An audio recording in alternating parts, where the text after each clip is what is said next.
Bonjour à tous, vidéo dans laquelle je vais vous faire un tour du potager. Vous allez voir, ça pousse vraiment beaucoup là, faut vraiment que je vous montre ça. Donc pour commencer, regardez-moi ces oignons là. Ça commence hein, ils sont pas tous comme ça, regardez, là, celui-là il est balèze.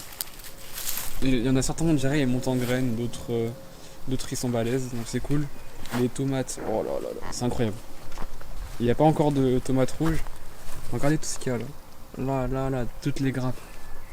Même cette grappe là, il y en a combien? Il y en a au moins une vingtaine de fleurs. Là c'est pareil, là il y a des grosses tomates ici. Franchement, tous les pieds ils sont remplis de tomates pratiquement. Là c'est les tomates allongées. Franchement c'est top hein. Franchement cette année c'est une bonne année à tomates. Pour l'instant, en tout cas force à tous ceux qui ont eu la grêle. Alors là pour le coup vraiment force à vous. Mais ici ça va, j'ai pas trop été impacté par la grêle. En fait on n'a pas eu de grêle. On a eu des fortes pluies, il n'y a pas eu de grêle. Bon ici on a les pommes de terre. Pommes de terre pareil, ça pousse bien. Là c'est un peu la pomme pas. Un pied de persil.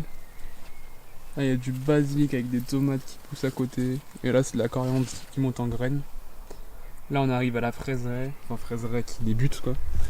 Et les tournesols que j'ai plantés, ils sont pas magnifiques mes tournesols. Eh ouais. Regardez un peu ça. Magnifique, c'est des tournesols rouges. Là il y en a plein qui arrivent ici. Là c'est pareil, ça va être trop bien. Du coup les graines, ouais. Je vais récolter une partie des graines pour moi pour l'année prochaine, faire de la semence, échanger autour de moi. Et puis aussi je vais essayer d'en donner aux poules si j'en ai assez. J'aimerais bien pouvoir produire une partie de l'alimentation aux poules. C'est aussi pour ça que j'ai planté beaucoup de maïs là-bas. On va en manger une partie, mais s'il y en a beaucoup de récoltes, je pourrais en faire sécher et le donner aux poules. Là les patates, en fait il y a des poules qui sont venues ici gratter, donc elles ont couché les plants, c'est un peu chiant. Et ouais en fait ils sont assez hauts les plants, j'ai pas de matière pour les buter. Là ici ils ont séché, on dirait le mildiou. Dites-moi ce que vous en pensez, mais ça a tout l'air d'être le mildiou. Là regardez là. Je sais pas si. Parce que vous voyez, un pied de patate avant d'être récolté ça sèche. Genre ouais, c'est un peu le stade. C'est le stade qui fait qu'on sait qu'on peut le récolter, mais là. Je sais pas s'il sèche parce que c'est prêt à être récolté ou il sèche parce que c'est le mildiou. Là, bon les limaces ça font trop de dégâts ici, hein. Les radis j'y arrive pas. Les radis il faudra j'essaie autre part. Aubergine pareil ça pousse, c'est compliqué. C'est compliqué, là j'ai planté un gourmand de tomates là que j'avais bouturé, que j'ai ensuite planté, et là j'ai fait un petit semis de carottes qui commence à germer, je suis content. Parce que les carottes c'est pas évident à faire germer, donc là ça germe. C'est carré. Ici, pareil. Tomates, il y en a plein partout. Ça va être top, j'ai hâte de faire les premières récoltes.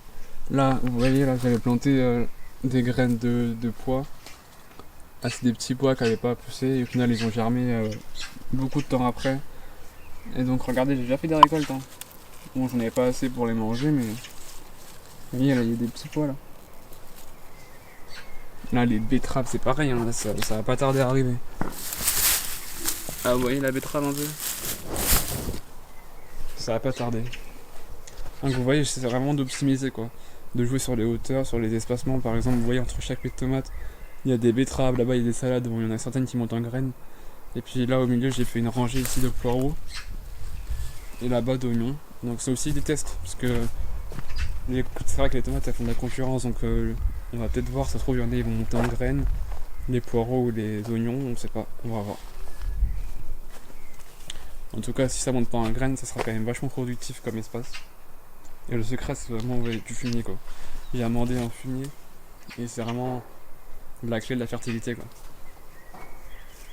Et ici on arrive, c'est un peu la pampa dans ce carré là, bah pareil, beaucoup de fumier, on voit tout est vert, tout est magnifique. Là il y a les maïs. Oula, les poules là font un peu le bordel. Bon là il y a les maïs qui. Je sais pas c'est quoi, j'y connais pas trop en maïs mais je pense que c'est l'étape de la pollinisation ça j'ai l'impression. Parce que ouais en général il y a ça, et après il y a les premiers épis qui apparaissent, on peut voir ici là. Il y a des petits fils comme ça, c'est que les premiers épis apparaissent. Donc là les courgettes, j'en ai déjà récolté quelques-unes. Là ici on a une. J'ai un peu de mal avec les courgettes, bon j'en ai quand même pas mal hein.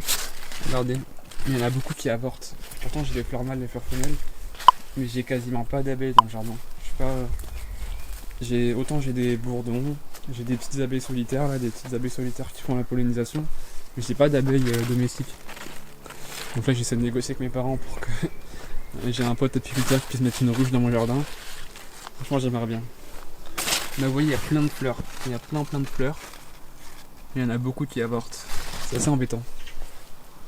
Et là c'est la jungle aussi. Regardez la structure, tellement il y avait du poids, ça s'est cassé la gueule un peu. Je vais le faire renforcer ici en mettant d'autres piquets. Regardez là. C'est énorme, le plan il est énorme. Il n'y a que deux plans là, il y a que deux plans, il y a plein de rejets, regardez un peu. Là il y a un rejet, ça va même dans l'arbre on dirait. Là il y a pas mal de fleurs. Et puis voilà, là-haut j'ai vu là, vous voyez. Un premier fruit, s'il a été pollinisé ça pourra bientôt donner des fruits. Donc ouais pareil c'est top là, franchement cet espace là en termes de kilos de légumes, ça devrait le faire parce que ouais c'est vrai que les courgettes, les petits marrons c'est assez lourd. Donc ça fait tout de suite beaucoup de kilos de légumes, en plus avec les maïs qui vont donner de la hauteur, c'est top. Et là vous voyez pareil j'ai des tournesols. C'est magnifique, je suis trop content. Franchement les tournesols autant ça fait pas trop de...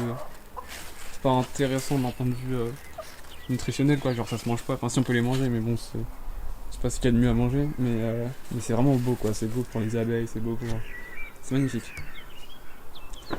Et donc les poules, il y a eu pas mal de changements.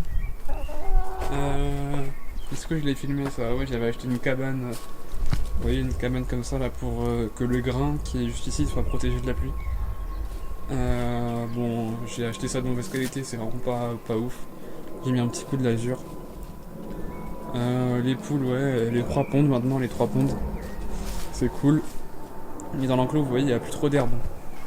Il n'y a plus du tout d'herbe. Bon, je m'attendais aussi, en plus avec la sécheresse, il n'y a plus d'herbe du tout. Là, ici, on avait déplanté des bambous qui étaient au fond, on les a plantés ici. Enfin, mon père les a plantés ici. Moi, je voudrais mettre la ruche ici, vous voyez. Une ruche, bloquer les poules à pas qu'elles y accèdent ici et mettre la ruche ici. Comme ça, vous voyez, en plus, il y a un grand mur, ça gênera pas avec les voisins ou quoi. Mais ouais, et du coup, ce que j'ai fait, c'est que je leur ai acheté. Parce qu'en fait, je peux plus les lâcher dans le jardin. Maintenant, elles font trop de dégâts dans le potager. Donc, j'ai acheté une clôture mobile. Ça fait 25 mètres. Et vous voyez, c'est des piquets qu'on a juste à planter. Et donc, ouais, comme ça, vous voyez, par exemple, là, je leur ai fait un petit parcours ici. Juste ici, ça s'arrête là-bas. Comme ça, ils ont toute cette zone-là pour, voilà, pour aller fouiller. Là, elles sont heureuses. Vous voyez comment elles font que chercher, fouiller. C'est incroyable. Et puis voilà, par exemple, la semaine prochaine, quand elles en auront marre d'être ici, quand je vais voir qu'il n'y aura plus trop d'herbe, je leur ferai un petit passage là, vous voyez, là, tout le long, jusqu'au fond là. Et puis voilà, je pourrais changer, leur faire des petits trajets quoi. Ou alors, par exemple, là, leur fermer ici pour qu'elles aient accès à toute cette partie là. Bon voilà, il y a plein d'options possibles. Et puis ça, voilà, ça leur changera un peu quoi. Parce que je trouve que voilà, quand elles sont dans leur enclos, elles ont même plus de quoi gratter, de quoi chercher. Elles sont là, elles dorment ou dès qu'on arrive, elles viennent nous voir pour trouver à manger. Alors que là, vous voyez, elles sont heureuses. Il faut que elles sont bien.